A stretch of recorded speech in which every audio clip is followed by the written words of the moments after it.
যেখানে দাঁড়িয়ে আমায় এই যে হোস্টেল লাইফ স্যারেরা বললেন, যে সমস্ত কথাগুলো বললেন, আশা করি তোমাদের আগামী দিনে অনেক কাজে লাগবে। আমি পার্সোনাল দুটো অভিজ্ঞতা তোমাদেরকে বলছি। আমাদের হোস্টেলের 3টে মেইন রুলস রয়েছে। কে কে সবাই জানে আশা করি। তার মধ্যে থেকে প্রথম রুলসটা হচ্ছে পড়াশোনা করা। ঠিক তো? তোমরা পড়তে এসছো, পড়াশোনা করতে হবে।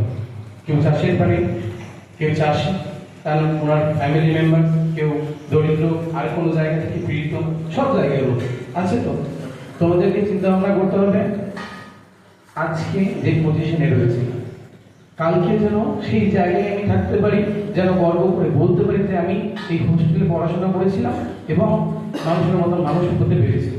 আমি সেটা বলছি না যে সবাইকে শিক্ষক হতে হবে, প্রথমত ভালো মানুষ হতে হবে। একটা রুলস যেমন বিদ্যা আবরণে, শিক্ষা আচরণে। তোমাদের শিক্ষা, পেটে বিদ্যা, এই যে কথাগুলো বলা হয়, এর মধ্যে মারাত্মক জিনিস কি? বিদ্যা। তোমার মধ্যে পেটে বিদ্যা থাকলে তুমি সবকিছু করতে পারবে, কিন্তু তার থেকেও বেশি ইম্পর্টেন্ট হচ্ছে শিক্ষা। তোমার শিক্ষা বলে দেবে তোমার মধ্যে কতটা গুণ রয়েছে, তোমার মধ্যে কতটা আচরণগত, সমাজগত বিদ্যা রয়েছে। বিদ্যা দুই প্রকার, সমাজগত প্রথমত, আর পুঁথিগত বিদ্যা।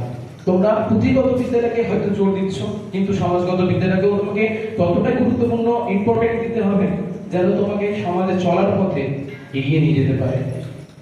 বুঝাতে পারলাম? একটা আমাদের সূত্র রয়েছে, সংস্কৃতে রয়েছে, মত্রিগুরু ত্রিলঘুশ্চ নকার ও হারি পুনরাদি লঘুশ্চ জগুরু মধ্যাগত রলমধ্য স অন্তগুরু কথিতস্ত লঘুর একক।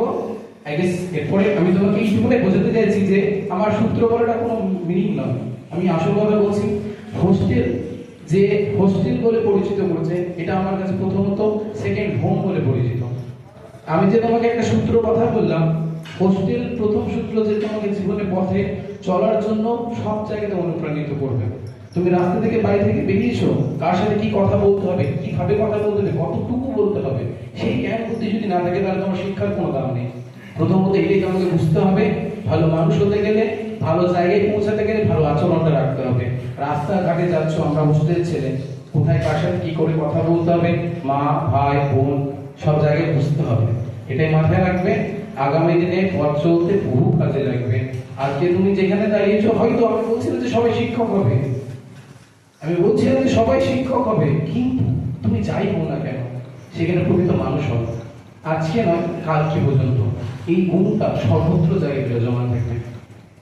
সকলও আমাদের স্যার একটাই কথা বলতেন, তুমি ভালো ছাত্র নাও হতে পারো। আমি খুব একটা ভালো ছাত্র নই, আমি হয়তো শেষ বেঞ্চে থেকে একদম ফার্স্ট বেঞ্চে এসেছি, কোনো না কোনো ভাবে। বিষয়টা সেটাও না, বিষয়টা হচ্ছে আমি খুব একটা ভালো ছাত্র নয়, কিন্তু তুমি যদি নিজের জায়গা তুমি তৈরি করতে পারো, শুধুমাত্র আচরণ দিয়ে, বিহেভিয়ার দিয়ে তোমার জায়গাটা তৈরি করতে পারো, তাহলে হয়তো আমি বলছি যে তুমি শিক্ষক হবে, কিন্তু তুমি আজ নয় কাল তুমি কাউকে যে শিখিয়ে দেবে, সেটা সব থেকে বড় শিক্ষকের প্রধান ভূমিকা পালন করবে। আশা করি তোমরা বুঝতে পারছো। আগামী দিনের জন্য শুভেচ্ছা রইল নবীনদেরকে, এবং যারা বিদায় দিচ্ছে, আমি বলবো না যে এটা বিদায়, প্রথমত একটা জীবনের ধাপ, প্রত্যেকটা পর্যায়ে তোমাদেরকে এগিয়ে যেতে হবে। এটাই তোমাদের স্ট্রাগল পয়েন্ট, যে তুমি হোস্টেল লাইফে শিখে গেছো কিছু খাবারের মর্ম কি জিনিস। এই যে তুমি খেতে পাওনি, 2 বেলা মাত্র খাবার পেয়েছো, সকালবেলা ঘন্টা পর মাত্র দৌড়ে দৌড়ে তুমি এসছো যে আমি যেন ভালো মাছের পিসটা অথবা মাংসের পিসটা যেন পাই। এই যে তোমার একটা রেস লাইনে জায়গা তোমাকে ক্রিয়েট করে দিয়েছে, কেন করে দিয়েছে তোমাকে বুঝতে হবে। তোমাকে যদি ভালো জায়গা পেতে হয়, তাহলে তোমাকে ভালো জায়গার মতন করে পৌঁছে যেতে হবে।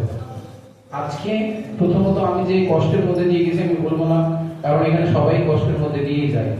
তুমি যখন সাকসেস পাবে, আমি বলছি না সবাই শিক্ষক হবে, যখন তুমি সাকসেস পাবে যে কোনো ফিল্ডে তুমি সাকসেস পাও, হতে পারে কেউ ডিফেন্স লাইনে যাবে, কেউ বিজনেস লাইনে যাবে, যে কোনো লাইনে যেতে পারে।